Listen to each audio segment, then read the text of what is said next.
Well, thanks so much. It's great to be here with the People Restored. You're a great group. I've looked into a little bit of your values and the things that you believe in. And we're going to talk about MyChips tonight, which I think is the medium of the future, the medium of exchange for the future. It is a digital currency, but it is not cryptocurrency, and we're going to learn a little bit about it. Now, before we do that, I want to ask a question. There are rich people in the world, there are poor people in the world, and most of us are somewhere in the middle. As we talk about these riches, I want you to ask yourself the question, how much is there? Are the riches of the world kind of, as some people would say, a fixed pie, and if I get more, you get less, and vice versa? Or is it a growing, expanding pie? Is there plenty out there for everybody? Okay, I hear some plenties. Is there anybody in this camp, in this room? Okay, good. It depends. Okay, so that's a great answer. Now, I want you to keep this question in your mind as we do the presentation. And a little bit later, if I haven't answered this question, I want you to bring it up again. And I want you to be thinking for the answer. And let's see if we can come to the answer together. Because like many questions in the world, especially those that take on a political character, it depends. And it depends on what we're talking about when we say the riches of the world. And there's your little hint. Now, before we do that, I want to point out an interesting common thread between my history and the People Restored, which I didn't realize until I met some of you and started researching the group a little bit. After my first career, which was Action Target, and I retired from Action Target, I was kind of ready to do something completely different and bought a farm among some other projects and went and worked on the farm. And I was very happy plowing the fields and digging trenches, and kind of felt like that's something I'd be happy doing for the rest of my life after a very taxing career at Action Target. But I had this little voice inside me that said, no, there's something else you got to do. And the first thing you got to do is write a book. And I didn't know what that book was going to be about, but I kept listening to that little voice and wasn't quite sure what I was supposed to do with it. Well, in 2011, I was serving on the board of business advisors for the Sutherland Institute, which some of you may have heard of, public policy think tank in Utah. And we got an email from a guy named Larry Hilton, who you may know. And he was inviting the Sutherland Institute to attend a monetary conference to talk about alternative currencies and sound money and some other principles. And I got invited to go and to attend. And so I took one of my neighbor friends with me who was kind of libertarian-minded and was interested in some novel approaches to money and government. And we attended this conference, and we heard seminars on the various topics of things that were going on at the time. Well, it's interesting that a year later, after that conference, Larry Hilton was a co-founder of the Alpine Gold Exchange. Alpine Gold, did I get the word right? Alpine, I think it's Alpine Gold Exchange. And so that was kind of the path that he was on. Well, I went back, I wrote my report up to Sutherland Institute. My friend who attended with me got interested in Bitcoin, and he went head over heels into the Bitcoin world. I was a little more skeptical of Bitcoin, mostly because of my electrical engineering background. I had programming experience, and I had some real issues with the scalability and the feasibility of a public blockchain to serve basically the whole world. I didn't believe that would work. And so we kind of went our different ways. I turned in my report to the Sutherland Institute, and I just went back 2 weeks ago and read that report, and it was an interesting email back to Sutherland Institute because it reads as an outline of the book that I eventually wrote when I figured out what book I was supposed to write, and that was the Got Choices book, which I published on my website. I was quite certain when I published this that it was going to be revolutionary and everybody was going to beat a path to my door and want to know why I was such a smart guy. Well, nobody read it, which was a huge surprise to me. But it was a great exercise for me, and it clarified my thoughts. The last chapter in the book is about money. I talk about education, energy, and money as three pivots in society that have a great bearing upon our free agency and our ability to act as free agents in the economy. And in the chapter on money, I talked about a hypothetical system called a chip monetary system, which I made up, which was an idea to have a monetary unit based on the idea of time. I thought it was pretty novel. I learned later that it wasn't all that novel. A lot of people had approached this problem from a similar standpoint. I thought maybe after writing this book I'd be able to get back to the farm, but the little voice in my head was not done with me and said, yep, nobody read the first book, so you got to write a second book for nobody to read. Kyle, yes? I say, what you wrote is amazing. Well, thank you. I am so impressed with it, and I just want to throw that in because it seemed appropriate. Well, the book is still up there, and it still represents some of my formative thoughts, and if anybody benefits from it, I think that's great. The second book was called the My Chips Papers, and I said, okay, this money system, there's something here. I need to develop this idea. And so I wrote a series of papers about how the system would actually work. Rather than just kind of a rough outline, we weren't really into the nuts and bolts about how a time-based system could work. And it was at this time that I began to talk to some of the people who had worked in this field before, and I really did some research, and I found out what had been done, what had not worked, and what might work, and came up with the algorithm that would allow this thing to actually work at scale, which we'll be talking about a little bit later. So long story short, that's what I've been doing. I have not been doing much farming. And I've been working on this pretty much full time, and more recently, of late, also working on the VoteTorrent project, which is an open source vote counting project, which I think has potential to totally change the world. So there's the common thread. Now I want to get back into monetary theory. We're going to talk about the My Chips app, which I can just show you that I have on my phone. And it's something that can be used, not in production yet, but this is what we're going to be talking about. But we're going to go into a little bit of history of money in order to figure out why this works and why this is different than the approach that everybody else has been taking so far in the world. Now, there's kind of a conventional view of monetary history that I was taught, and I hear over and over again, and I'm going to start by reciting this one to you, and you can tell me if it's familiar. But the idea is that in the beginning, if you want to go back to cavemen or wherever you think our economy started, that all trade was carried out by direct barter. And barter, the definition of barter for this discussion at least, is trading one commodity for another directly. You give me that, I give you this. So I want to buy some groceries, I have to bring a pair of shoes. And we're going to do a direct exchange at this time. Now, obviously, the problem with direct barter is this guy already has shoes. So there may be a problem. He may not need the shoes. So throughout time, certain commodities began to become kind of specialized as money. And they became money because they had some characteristics that made them desirable. Even though I already have shoes, even if I already have gold, I'll take more gold because gold is durable, it's divisible, it's assayable, it has some qualities that make it valuable to me even though I already have some. And I can use that as a medium of exchange for other purposes. However, carrying gold around, as convenient as that was still not a great solution. You can get knocked over the head. It's heavy, it's bulky, it's big. You make a small gold coin, it's still worth a lot. And so, it's still hard to buy small things. And so the banknote was invented at some point in this narrative where you would take your gold and put it on reserve with a bank.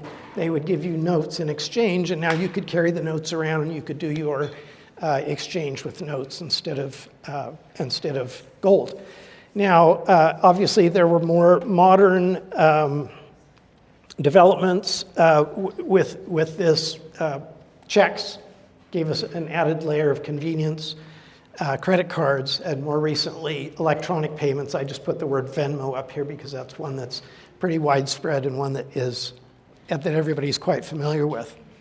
So I put crypto on the bottom because of late we've seen this new sort of decentralization movement to say, hey, yeah, we have banks and that's great, but that's very centralized. Is there a way that we can sort of decentralize this? And over the last 15 years, we've seen a movement in crypto. So I guess my question I want to start off with is, can anything be money? Or are there certain things that are money and there are certain other things that are definitely not money? So I'm going to kind of put a couple of examples up here. And just show of hands or shout out, is this money? Okay, that one's clearly money. That one's $1. Here's another $1, and you won't be able to see this up close, but this is a 1957 $1 bill, and so it's a silver certificate. Is that the same money or a little bit different money? A little bit different money. Okay, here's $1. Also, this is a Zimbabwe dollar, and it's a very special dollar because it's $100 trillion. And that gives us, and that's real, that's a real $100 trillion bill. Gives us a little hint into some of the potential problems with banknotes, doesn't it? Okay? How about this? The gold ounce, is that definitely money, or is it a commodity, or is it both, or what is it? Both? Okay. How many of you like this? Okay. So that's something you guys are excited about. And that's basically the same thing. Has anybody heard of the Hudson Valley Current? Okay, this is one of the things I stumbled upon when I was doing my research. This is a group of people who just print their own bills. It's just a piece of paper. Hudson Valley, where is that? I can't remember which state it's in. Back east somewhere. Communities do their own currency, right? Yeah, this is community currency, and it says this tender note is backed by Hudson Valley Goods and Services. Is that money or is it a piece of paper? Well, they put value to it. That would be money, wouldn't it be? That's basically a barter exchange. The Hudson Valley, right? That's a good question, isn't it? In my lexicon, it's definitely not barter, because you're trading a piece of paper for goods and services. You're not trading goods for goods. So what is that, the name of that kind of Sorry? what is the name of that? Hudson Valley Current. Is that from the United States? Yes. This is a community back east somewhere that you can research and figure out exactly where they are. Okay, here's a personal check. Money or paper, or both? Sign it, and then I'll take it. Money. If you sign it first, then we're good. Okay, it's real money. Okay, so what is the character of money? And let's kind of talk about how we use money to figure out what can be money. These are the three sort of common functions there are more, but these are three that are commonly outlined as the purposes of money. Obviously, the first one is medium of exchange that we talked about, so that we can take this and facilitate exchange of goods and services in a more efficient way. Store of value is something that is very closely related. They're almost redundant, but we typically list them separately because medium of exchange implies a very short cycle of storage of value. And when we say store of value, we're really talking about over years, over a long period of time. And then unit of account is something that's handy that we get if we have the right kind of money that can help us account for money. Now, we talked about gold, we talked about Bitcoin, we talked about the dollar, in addition to some of these other things. How, just in your mind really quickly, score from 1 to 10, how good are these three types of money in terms of their utility in serving these three different purposes? Now, I'm going to go ahead and show you my scoring, and you might disagree with it, but here's the point I want to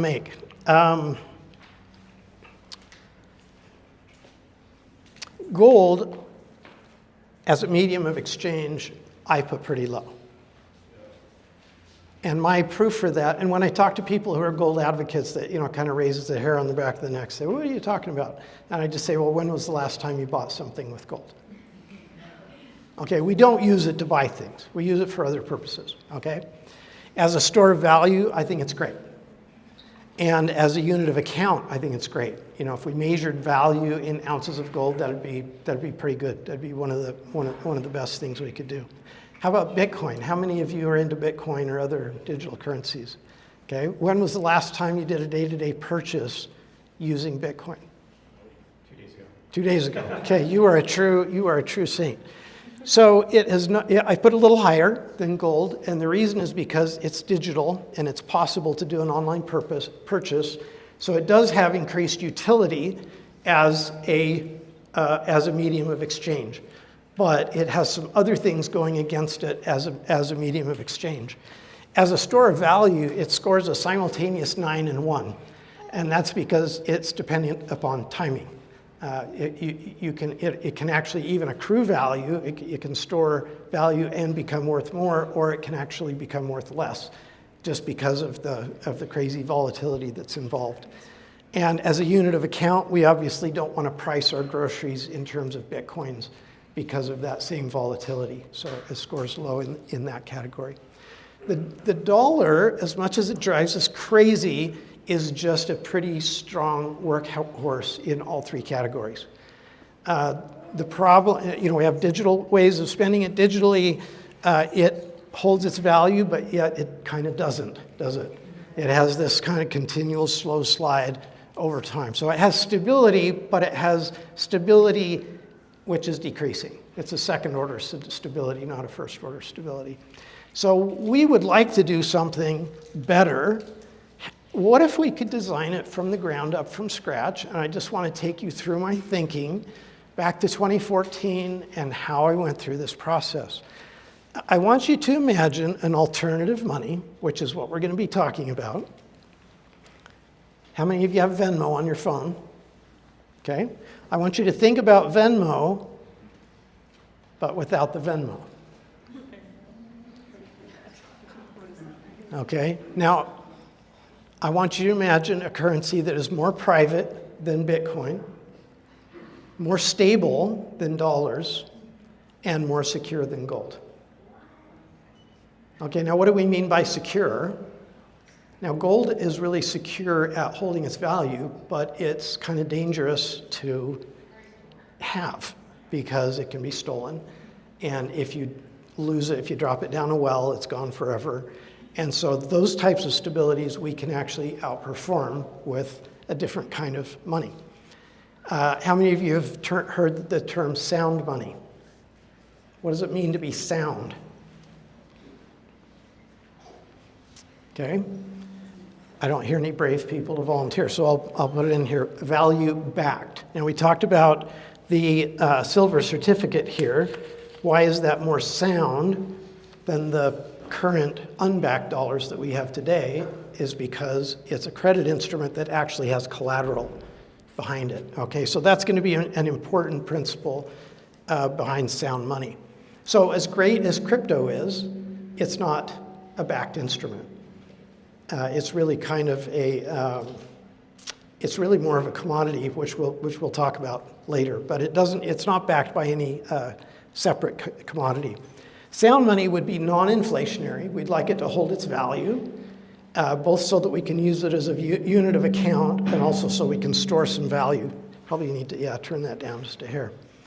As a side effect, imagine that this currency gives us two interesting benefits in addition to all the others, is that it promotes community and trust and trustworthiness, and that it expels or isolates itself from fraud and exploitation.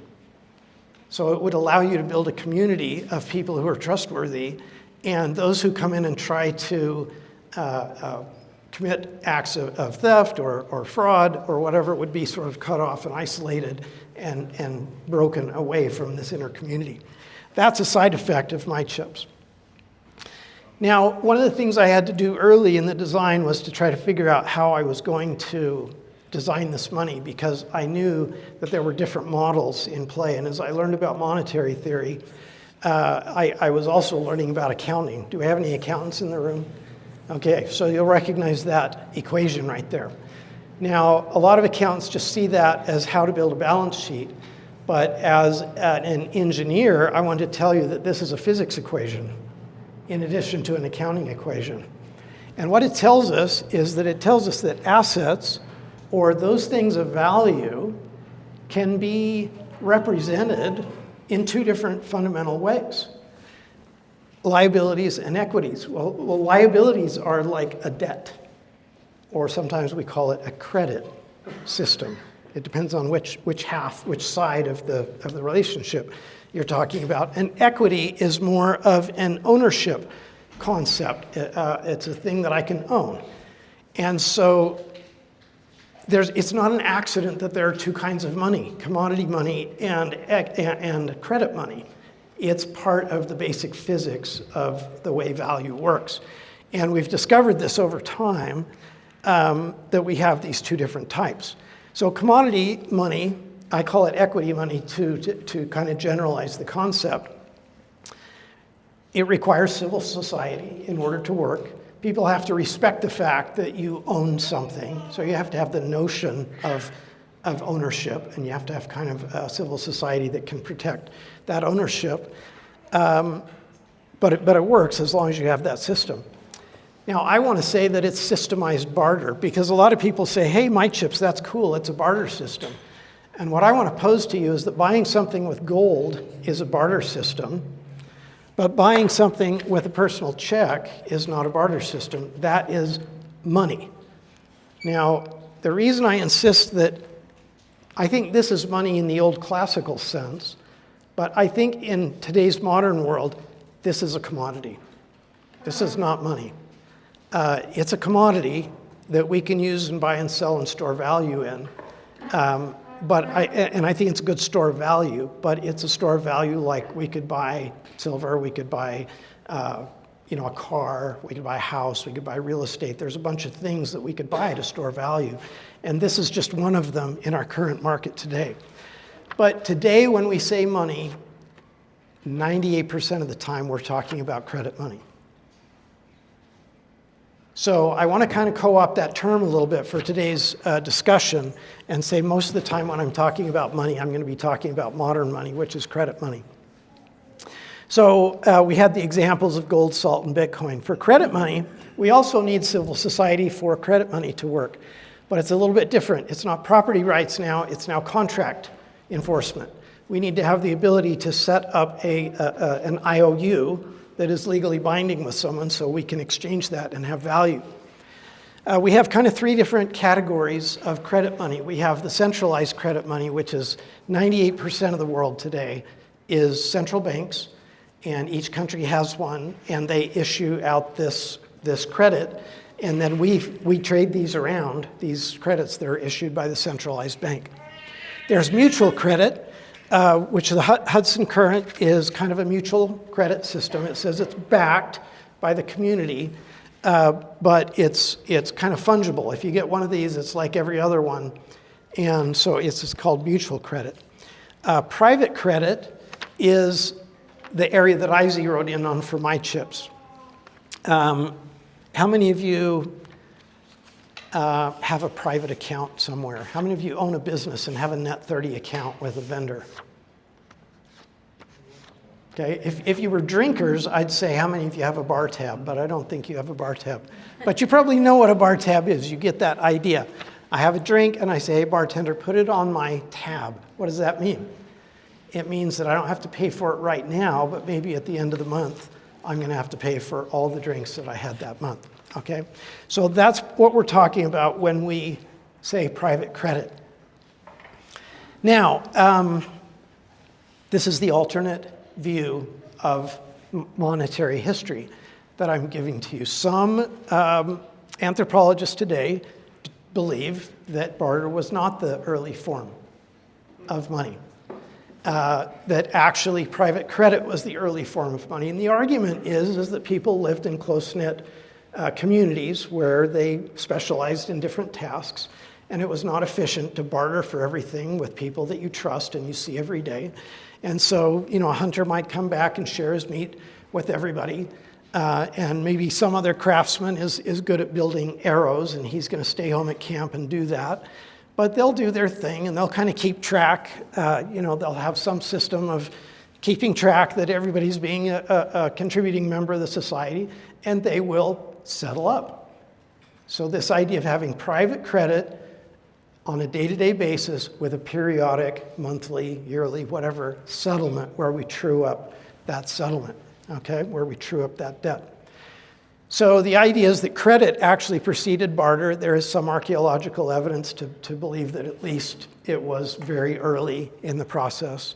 Credit was more common among friends.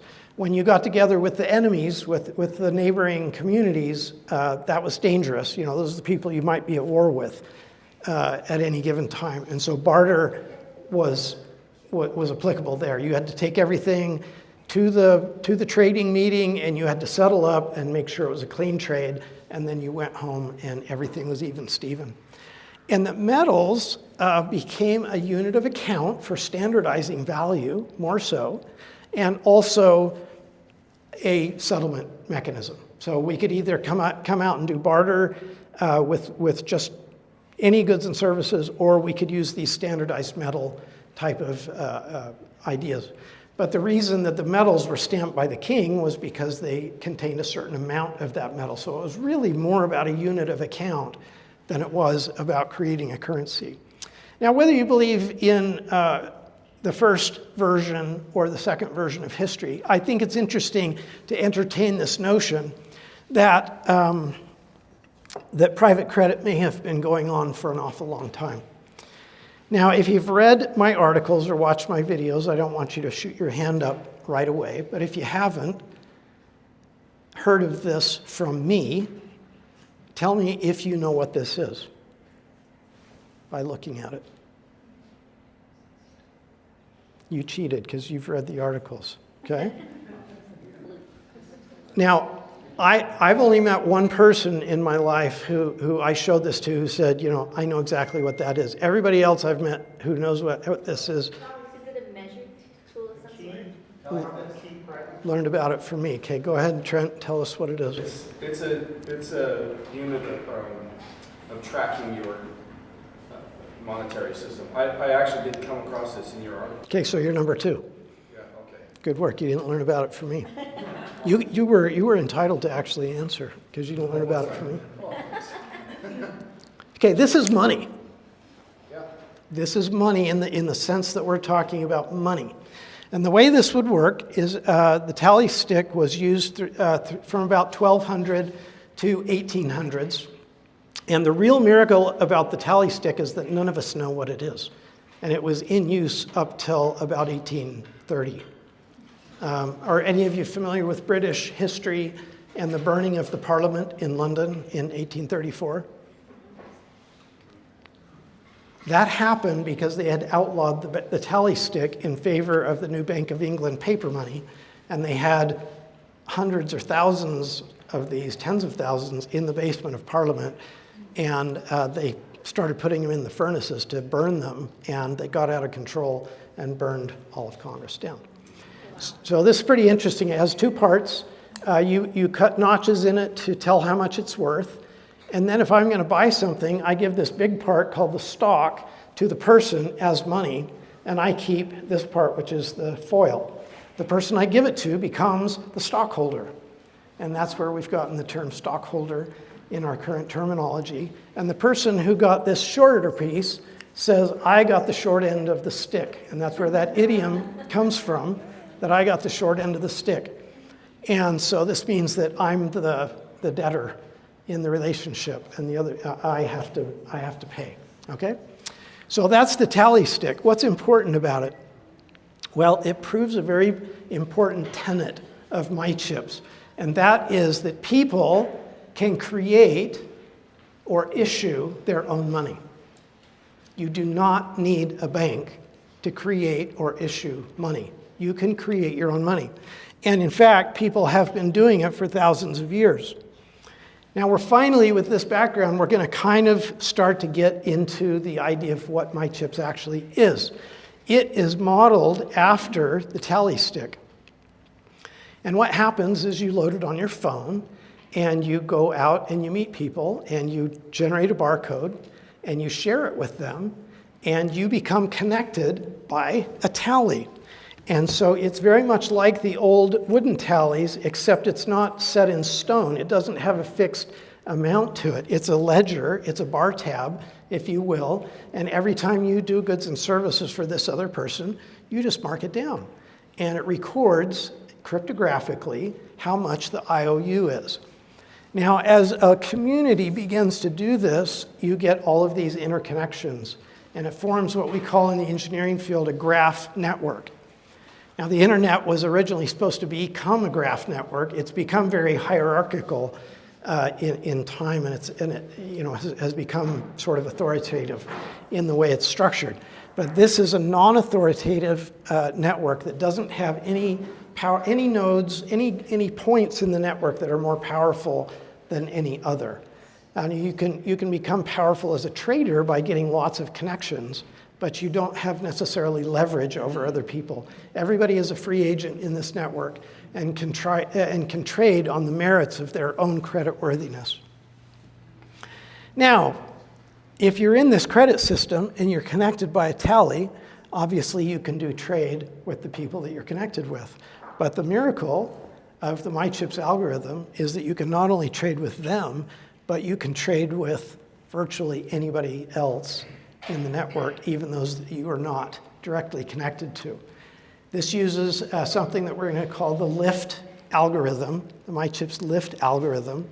For those of you who are familiar with Ripple, it's directly analogous to how Ripple works, but it is not based on a blockchain. Okay, it's based on private credit. And it's been a lot of work to work out how the Lift algorithm could be done in a way that's safe and secure and private and fully distributed and does not rely on certain authoritative players in the network in order to allow it to function. Basically, what you do is you quantify the amount of trust that you have with each other person and in both directions, and then the algorithm will respect that, and you can trade money through the network. So let's set up a little scenario here. And this is a hypothetical network. It might be a little hard to see. If you want to review the video, when we publish it, you'll be able to look at this in a little bit more detail. But just to outline what's going on here, we have these people or companies, let's call them entities. In graph terminology, we call it a node. Each one of these is a node, and each one of these tallies is called an edge in graph terminology. So what we do is we draw an arrow. Right here, B owes 6 chips to E. So something was purchased, E provided a service to B, and B paid 6 in the form of an IOU. Think of this as a personal check, and it's sitting there on the ledger, and it's active. Now, all of these other tallies similarly are in play, and we have a snapshot of the network looking just like this. Now, let's say hypothetically that this G down here wants to buy something from B. A complete stranger, I don't know you, but I want to buy something from you. The algorithm can go out and search through the network, and it can discover a pathway. Now, this is kind of a contrived one to make it easy to visualize what's happening, but you can see that there's a connection down here where the arrows are all pointing in the same direction. And we have an algorithm that can discover these pathways, and we've tested it on 9 billion nodes, on data sets containing 9 billion nodes. And it's resolving in less than a second across a network of that size. So it's really remarkable, and it's very promising. How much money can be sent from G to B in this hypothetical example? Maybe how much the borrowed from other people? I mean, that they've exchanged before? Yeah, what's the maximum amount that we could send with these numbers? It might be hard for you to see. 9. So they're not additive. What we do is we take the smallest along the link and we say, well, at least we could send 3 because that would return this credit agreement back to 0. You remember the notion of settlement? So we're going to accrue these credits and then periodically we're going to settle up.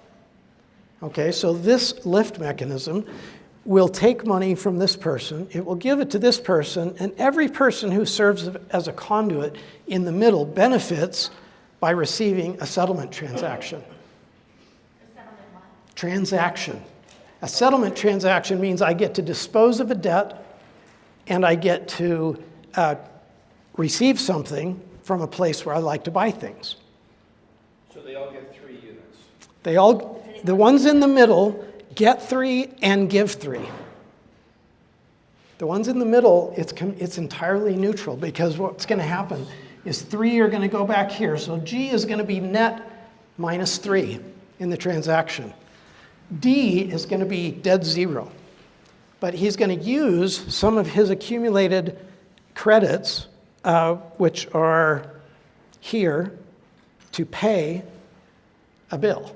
I said it backwards. He's going to use some of his accumulated credits to pay a bill because he owes 3. Well, he's owed 3. He's going to be able to wipe that out to 0. That's a settlement transaction. He's settling up with both of his partners, and he's receiving an IOU and dispatching an IOU at the same time. And so is the value of that transaction for them then just the fact that they're building effectively a credit score, if you will, by virtue of that transaction? It's not that they're building a credit score, it's that they are exchanging something that they have but do not need for something that they lack but do need. Okay, income flows this direction. So if you're above somebody else, you are their customer. So you're paying for something. So customers are above me, vendors are below me. So if somebody pays me with something, that's great, but I don't need to buy anything from you. I need to buy something from my vendor down here. So a lift transaction takes this money that I have but don't need, and it gives me money that I lack but need at the very place where I need to spend it. So all the people in the middle get the benefit of this lift transaction. B is up by 3. G is down by 3. Everybody else got a clearing transaction and benefited from it. And so this transaction can actually be conducted for free because all the people that are donating resources to facilitate it are benefiting from the transaction. They're getting what they need and what they want. Okay, let's do a little bit more concrete example here. So we have a retailer, we have a wholesaler, a manufacturer, and we have an employee of the manufacturer. Now let's visualize a world where all of these payments are made in chips on tallies. You can see that the money is going to be flowing this direction. So the manufacturer is buying labor from the employee, the wholesaler is buying finished goods, and then those are being purchased by the retailer. Well, let's say that this employee is ready to go to the grocery store and buy some finished goods. She can pay the grocer without having a tally with the grocer because all of these credits have built up in this direction, and so it can flow back in this direction, and those payments can be made.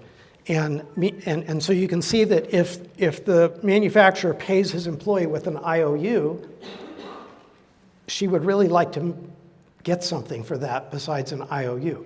Well, she can get groceries. Okay, that's the settlement event. And the manufacturer benefits because, IOUs are only going to go so far. I give you an IOU, that's great. How am I going to pay you next month? Give you another IOU? By relieving that IOU, that frees him up to now give another IOU for the next month's labor. So this will give you maybe a little bit more of a clear picture about how that works. Can I? Yes. Ask? It seems to me like this is rock solid. It looks like it's credit, assets, and credit is in debt. Credit is in your reputation.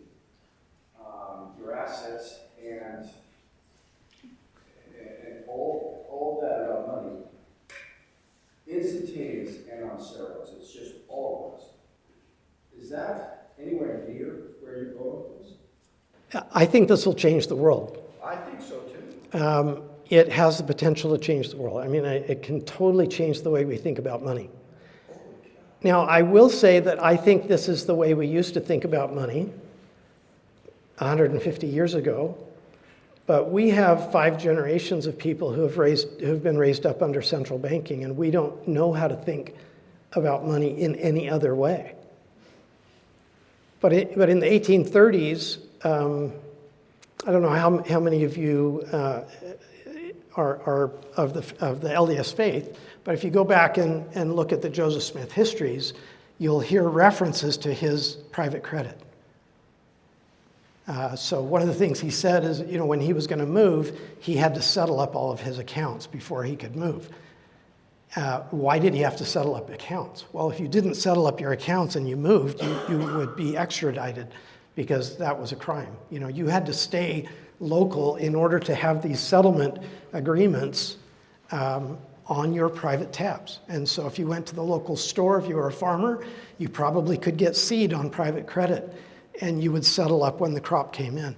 So I think a farming agricultural community 150 years ago would have understood my chips immediately, but it's very difficult for our modern minds to understand, yes. So I don't know that I'm understanding it completely, but I'm picking up that it works if you're continually working. But when you're getting to be old and you're tired and you're retired, whatever, how does that work?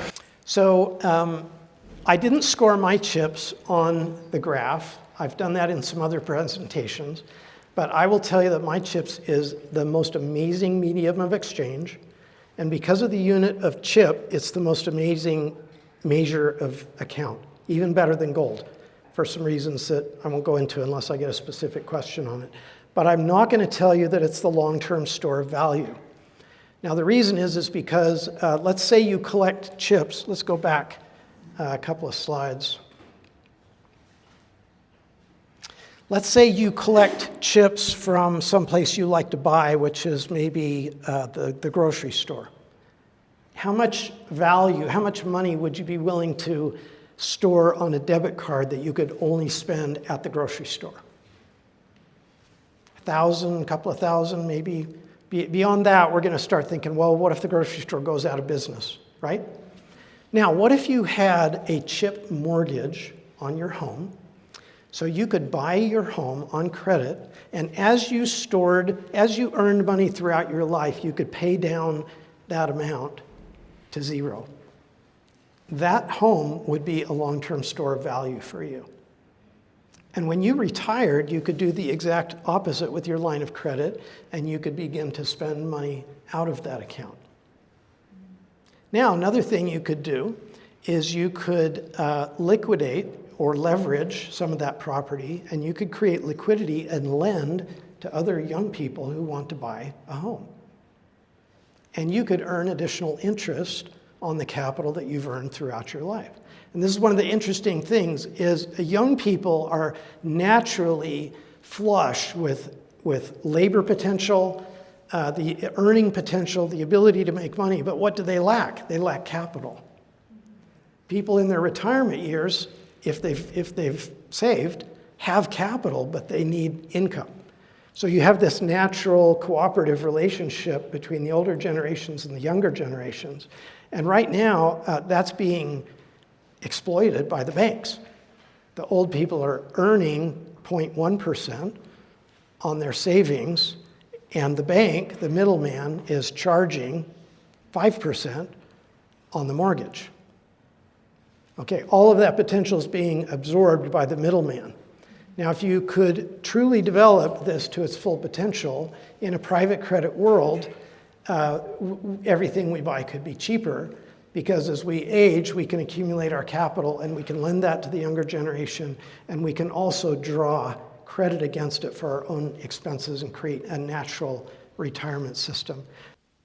There are lots of families that do family banking where, based upon life insurances or things that they perpetuate within the family, then they have a pool that they can lend to the younger kids that pay it back, and then they become their own bank.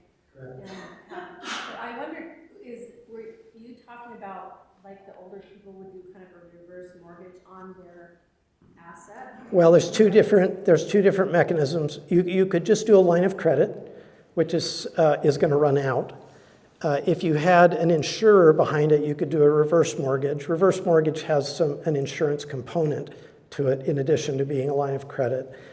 You also could do private lending, and all you really would need is a management company to manage the risk. And Austin and I have talked about this a little bit, about how lawyers could get involved in creating little management companies so that you could lend your money into a home mortgage that somebody else is buying, or perhaps even a pool of home mortgages in order to spread risk.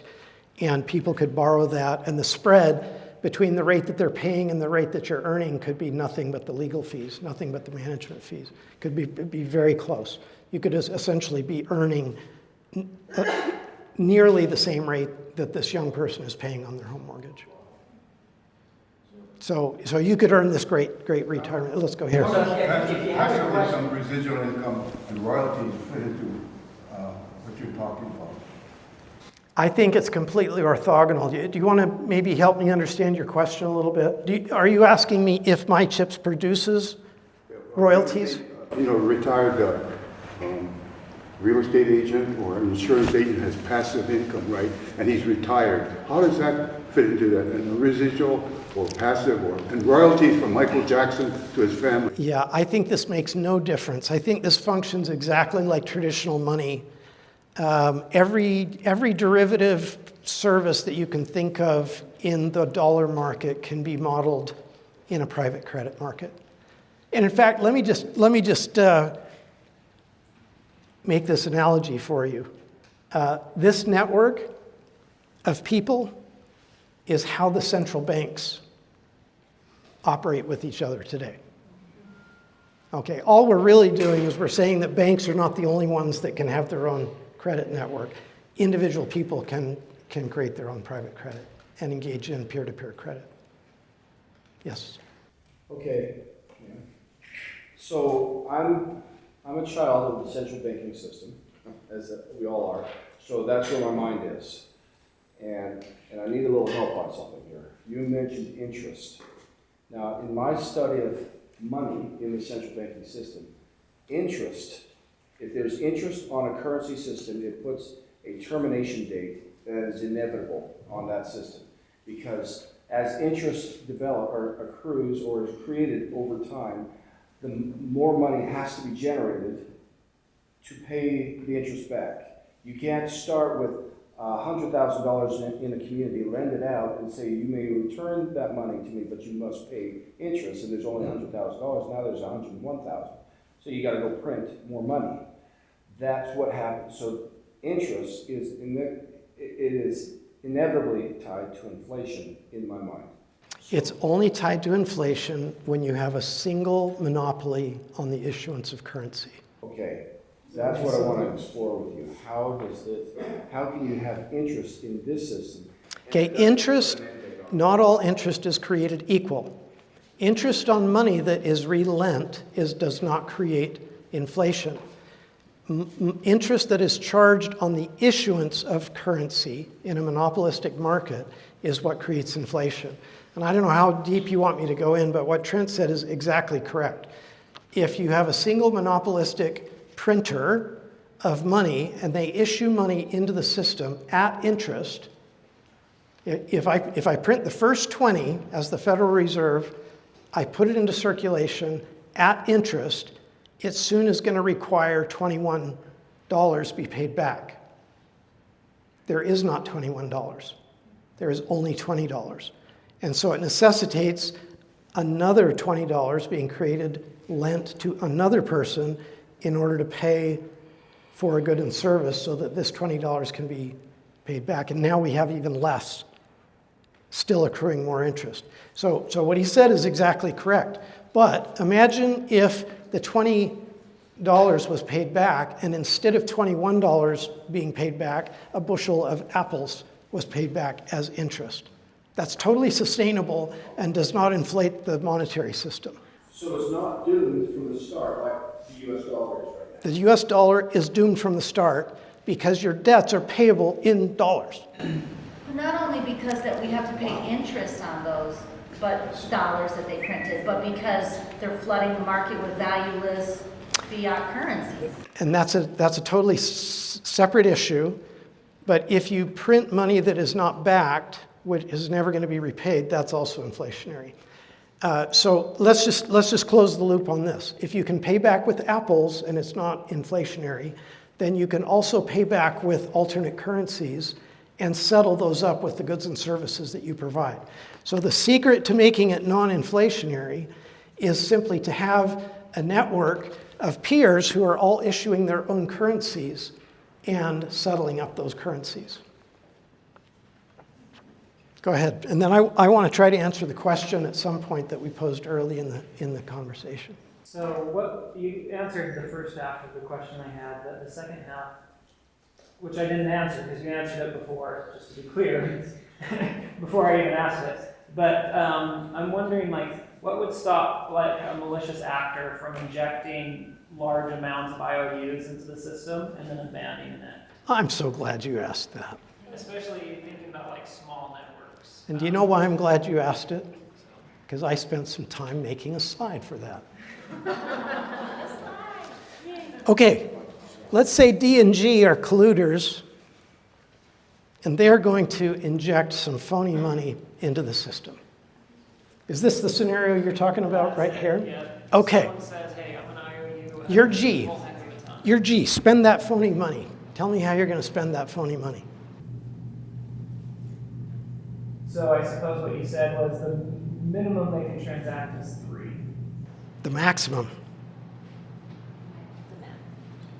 That's the max. So this guy is limited by his up line. So it doesn't matter how much we collude to create right here. So D says, I owe you 3,000. So what? Trent, how much IOU did you send me 2 weeks ago? $1 million. 1 million chips. Okay? These guys are smart. They're thinking ahead. They're going, okay, how am I going to trick this system? It's not a dumb question. It's a smart question, but it's what we boiled into the lift algorithm. And so we try to lift this up, and it doesn't go anywhere. It can't, because you're limited by the legitimate connections that you make with legitimate IOUs. Now, if these 3 people collude, they're going to be limited, again, by the up chain, by the upline. So this one's going to be kind of stupid as well, but let's just think through it. So let's say D and G aren't colluding. Let's say D really says, like, hey, I owe you 3,000 IOUs. Yep, and it's real. And I would like a 3,000 IOU sized motorcycle. And let's say D says, thank you for the motorcycle, and then hops across the border with it. Right. So who got messed up in the transaction? So that was G. Okay, so you are correct. What would happen today if instead of using my chips, we used a personal check for that transaction, and we had the exact same scenario? What would happen? Law enforcement. Okay, law enforcement. So the answer is it could happen, first of all. The second is what's going to happen after it happens is there'll be consequences. Now, this tally is not just a tally, it's actually a digital contract. And it can be printed out, and it has digital signatures, and it can be taken to court. So there's a couple of rules that we're going to insist on. One is that if G says, I trust D, it's not going to just be an open-ended trust. It's going to be a trust with a number. I trust you for 100. So if I only trust you for 100, the first answer is the transaction's not going to happen. If I trust you for 3,000, I signed a contract that said, I trust you for 3,000. And when I trust you for 3,000, that means you can rip me off for 3,000. You can go across the border. Now, the great thing about it is that the rest of the network is not damaged. Okay, now I want to show you the next slide, which is what we call mutual credit, which is Hudson Valley Current and is stable coins. Will you be going into how to purchase a house sometime here, how that as long as you guys want to stay, I mean, we're past your Q&A time, but I'm here for as long as you want. So it's up to you where you want to go. Let me cover this point, and I want to get back to our early question. In a mutual credit system, what happens is the IOUs are issued out into circulation, and then they're traded amongst the people out here. So what happens if one of these loans is not correctly collateralized? This system, that dollar, this is the system that suffers from the weakness that you just outlined, not my chips. Because what happens is when this default happens, that loss is amortized across the entire rest of the community. So you wonder why we have crazy inflation. It's because money is being printed without being collateralized or not being paid back. It's literally being printed and handed out and spent into the economy with no accountability. That is what causes inflation. In my chips, this damage is isolated to these two nodes, and they're going to have to go work it out in court. But the rest of the community is completely held harmless from the transaction. Kyle? Yes? So if D&G had that issue, how does it ever get resolved? I guess they have to fight it out in court. Well, let me tell you a little bit about the contract. So the contract says, let's say I trust you $3,000. The contract says, I'm going to allow you to give me IOUs in the amount of $3,000, and I expect you to make it right within 30 days. That's what the contract says. And if you don't make it right within 30 days, I have the right to come and demand something from you. That might be a motorcycle, that might be dollars, that might be gold. It's anything that you may have that I find acceptable. You have a legal obligation to make me whole in that regard. Now, what the expectation is that you have a strong enough upline to the rest of the network that I'll be able to spend those $3,000 on the other things that I need. But if after 30 days I haven't, I have a legal right to come and collect from you in any way, shape, or fashion that we can find mutually acceptable. And if you don't, you have to pay my attorney fees, you have to pay collections. If it was purposely fraudulent, you may have to pay treble damages. It's pretty onerous.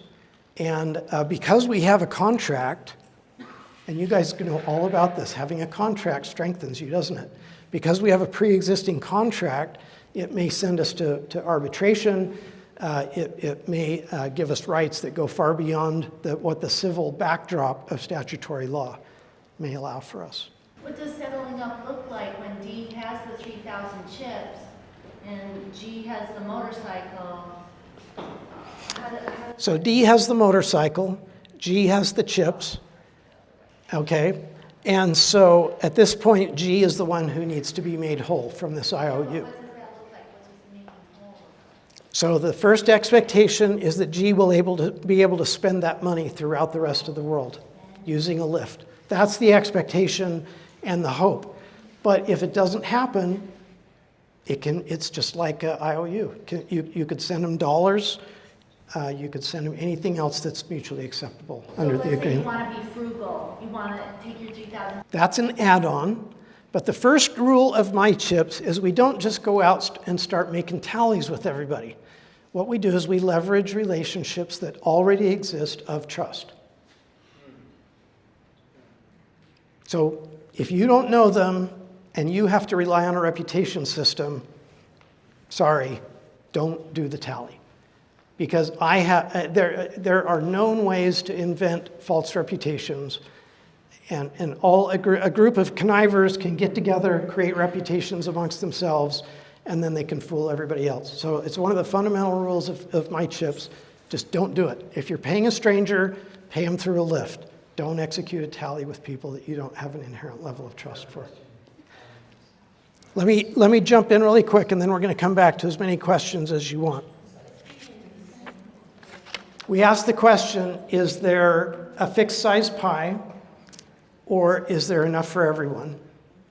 You said it depends. I want to give you my take on this. I'm calling this money, and I'm calling this commodities for this discussion, okay? What is the net amount of money in this system? Say it loud. Zero. Zero. But the accountant knows. It doesn't matter how big the balance sheet is, the credits and debits always add to zero. Okay? So the net amount of money in the world is a fixed size pie, and it's zero. Have you ever wondered why it's so hard to get a hold of money and to really accumulate a lot of money and store your value in money? It's hard. That is a fixed size pie. Commodities, now gold is maybe not a good example, but can everybody have a house? We could if we all worked, couldn't we? Could everybody have a car? Could everybody live in a castle?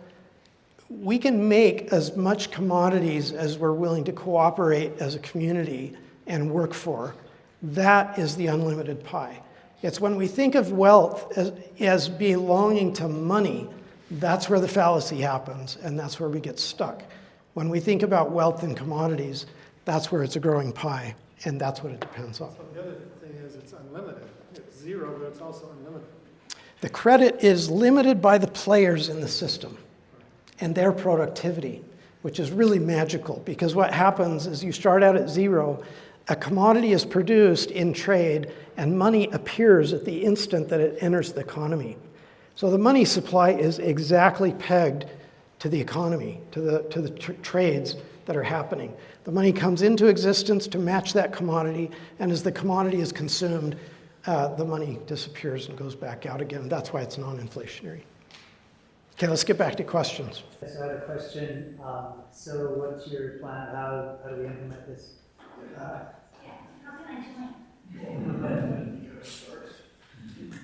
You got to help me. Okay? That's what this is about. I'm one guy, I'm one programmer. I have built a proof of concept. I have an app, I have a server, but it's not enough to light up the whole world. The app is what I would call a prototype. It's testable, but it's not ready for prime time use. The server is in the same state of affairs. It's testable. You can download the code and you can create your own server, and you can download the app and you can connect your app to your server. You don't have to connect it to my server. You can have your own server, and the algorithm is designed to where our servers can communicate with each other and make this worldwide network. But there's a lot to be done. Over the last about year and a half, I've had more than just me involved. I've largely been funding that development, but I would like more people to come on board as contributors and to help make this a reality. How many people have been working as programmers in the Bitcoin space, in the crypto blockchain space over the last 15 years? Millions, hundreds of thousands, I mean, many. So many man-hours have been spent on perfecting the blockchain, and basically 3 people have been working on this so far. So on May 3rd, they're doing an alternative currency event here. Would you, I feel like it's stable enough that we could get early adopters who are willing to maybe have to restart and stuff. So I'll tell you that it's stable enough right now that you can run the app on my server, but we're pushing out new additions to the app multiple times a week, and so you might get a bug. It can work and then not work. It's in a state of testing right now. So yeah, you could do limited experimentation, but no guarantees. So here are the things we need. We need more people to test. We need more people involved. Programmers can jump in directly and help. What if you're not a programmer? Are you giving to charity? This is something that, I don't want your money. Don't give it to me. But get together as a group and sponsor a programmer and give me the programmer. And let me manage that programmer for a year. You can create your own groups. You can test. You can be advocates. You can spread the word. Once we have things stable and ready to go, there is an adoption challenge. And the way that needs to work is small communities and groups need to adopt this as their sort of community currency. When community A is doing it amongst themselves and community B adopts it, immediately there's a miraculous synergy that occurs where these groups can now do transfers between them. So there could be viral growth once people start to adopt this various communities. Sure. So, how's your health and how many other people can replace you while we get this started? My health is terrible. This is taking a toll on me. All the code is open source code. It gets pushed out to a repository daily. There are no secrets on my laptop that are not in the public view. This is not a company. I'm not selling anything. Everything we invent on MyChips and VoteTorrent gets pushed out to the internet where anybody can download it, anybody can use it, anybody can modify it.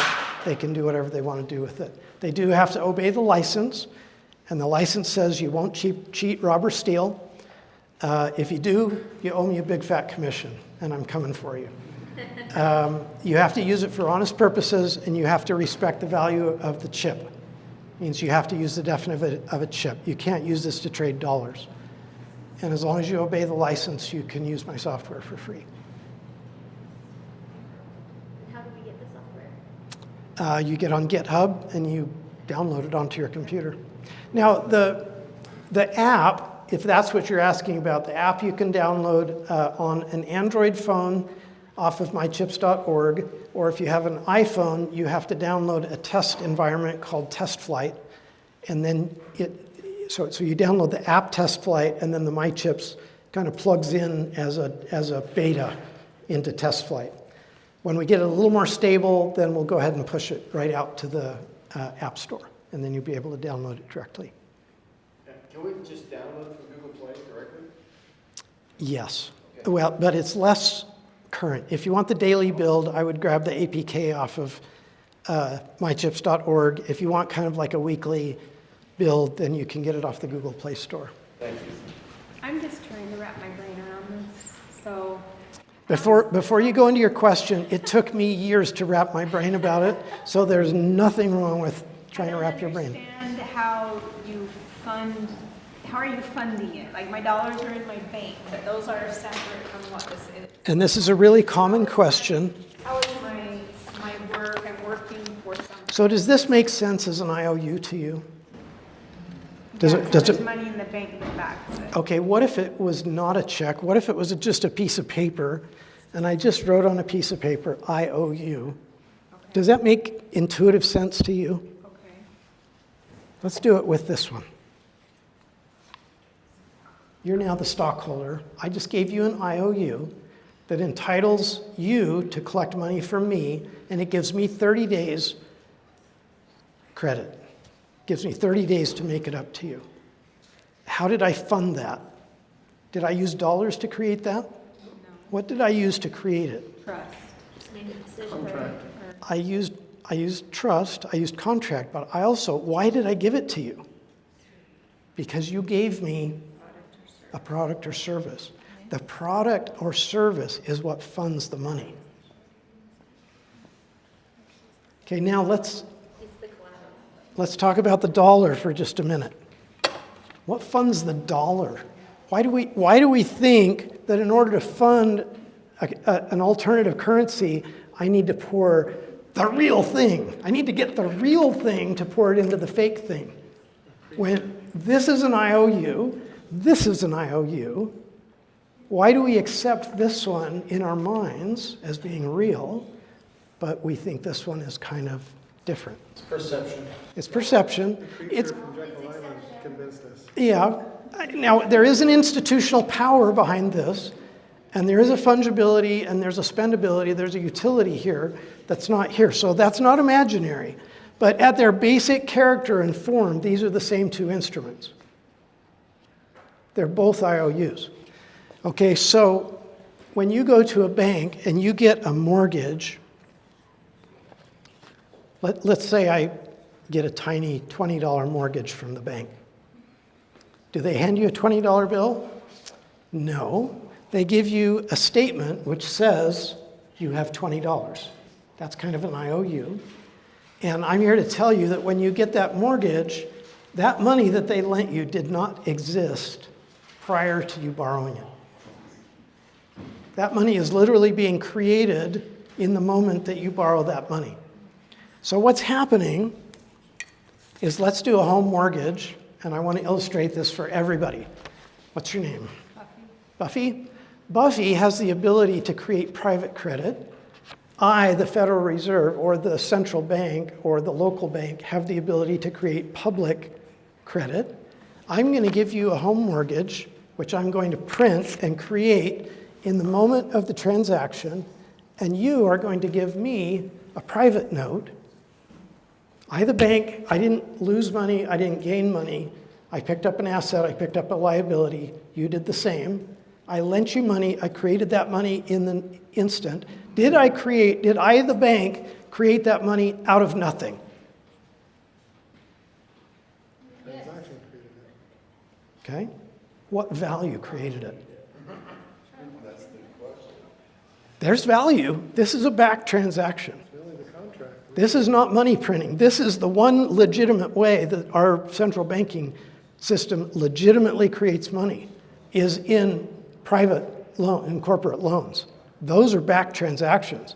It's the government printing, government spending, and any other commissions that are paid to the central banking system. Those are the inflationary ones.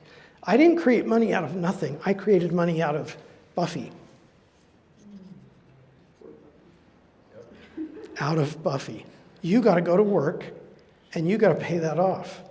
It's your blood, sweat, and tears that I created the money out of. Now, if I, the central bank, can create money out of Buffy, why can't Buffy create money out of Buffy? And skip the middleman. That's all we're doing here. Because we don't know how to trust, we don't have a system for determining the trust of Buffy. But there are people in our lives that we already trust. How many of you trust your employer? Enough to work for them for 2 weeks. That's called quantified trust, isn't it? So if you take your payroll for 2 weeks and you add that up in dollars, that is the quantification of the amount you trust your employer. Because you're willing to do that work on the come and get paid later. So that's a relationship of inherent trust that's quantifiable, and that's one of the first places you need to set a tally to quantify that trust. Okay? And if you have further questions, what is the best way? I mean, you can stay and talk to him afterwards, but is there, I guess they can go to your website? You can email me at the contact form on gotchoices.org, and you're welcome to come up and get a contact. Are you open to doing other speaking engagements in case anybody here wants to host you to do something like this? I'm happy to. I will say that I have recorded most of my presentations, and they're on the website. And so I encourage people to jump on there so I don't have to say all the same things over and over again. But I am happy to do presentations to any group that's interested. Go ahead and wrap up. I'm wrapped. Thank you. Appreciate it. You've been great.